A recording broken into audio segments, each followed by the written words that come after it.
My name is Mike Sullivan. I'm a former IRS agent and teaching instructor with IRS. Thank you so much for listening. I'm in my home office today. Happy holidays to everybody that's here. I worked at IRS for 10 years, so remember I was the IRS and I've been in private practice for 41 years. So I have the best of both worlds. Why should you listen to me? Well, I worked over 10,000 cases. I've been on national TV many times. I've been on Fox Business a couple times, ABC, NBC, CBS, News Nation, Newsmax, NTTV, just a bunch of stations. Anyway, you can find out about me on my website at 777irs.com. Anyway, what I want to talk to you today about is IRS tax representation. If you owe IRS tax debt, you want to file an offer in compromise. I get called many times by people who have been ripped off and ripped off badly. And I don't think people have an idea. The reason I'm doing this video is YouTube today is people have no idea what they should be paying for effective tax representation.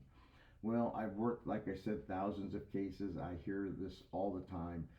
Should you be paying hourly? Should you be paying just a base fee? What do you pay for? Firms do this and companies do this a lot. Your big box companies, the ones that advertise that really aren't professional firms, they like to set you up and bait you with this $350 or $250 or $500 fee to pull a transcript and let you read your transcript. The reality is you can do that by yourself. You can go to irs.gov and pull up your tax transcripts. You just go to irs.gov and pull up, I want my tax transcripts, and you can actually do that for free. It's not anything, and you can save. At least you'll know a couple things: what needs to be filed and what IRS says you owe. And understand, IRS only goes back 6 years. From there, once you understand what you owe, you pay for really what you need. IRS closes cases in one of three ways if you owe IRS debt. They close it by a currently non-collectible, they close it by a payment agreement, or an offer in compromise. Sometimes the 10-year statute runs, or you can file a Chapter 7 bankruptcy in some cases. So you've got to pay for the work that in fact is required. Now, should you be paying an hourly fee? The problem with hourly fee is you don't know when the billing's going to stop. There's no cap on that unless you can get an agreed cap. It's much better for you if you have an IRS debt to pay a flat fee. Ask the person, what is it going to cost and what is the result going to be? If you owe IRS tax debt and you come to someone who has a lot of knowledge, that person should be able to tell by looking at your financial statement. They should be able to tell exactly how that case is going to end. So they should be able to say, I can charge you $5,000, $10,000, $15,000.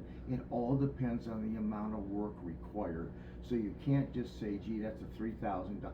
A person must look at your financial statement and the transcript together and find out what they have to do to accomplish that goal. And that person should be able to tell you only after they look at the transcript, only after they look at your financial statement, exactly what it's going to cost, because someone good is going to know what it's going to cost.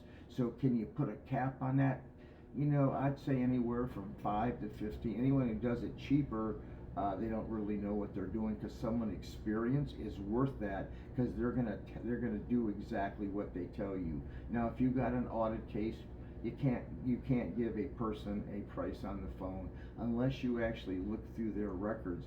The problem with audit, you have no idea what you're doing, what the result is, unless you literally look at the records for that year. How much should an audit cost you? Anywhere, I don't know, from 5 to 15, 20,000, depending on what the shape of your records are in, and whether IRS is only going to look at 1 year or 3 years. Anyway, that's just the general scope of what you should do. If you have an IRS problem and need representation, let us know. I've been doing this for years. Thank you very much for listening. Subscribe to my channel. That helps me. Believe it or not, YouTube moves the people with the most subscriptions up, so I try to give you the information I can. I thank you. Always leave me comments. I try to answer all of them, and many times I make videos from those. So thank you. I appreciate your ear today.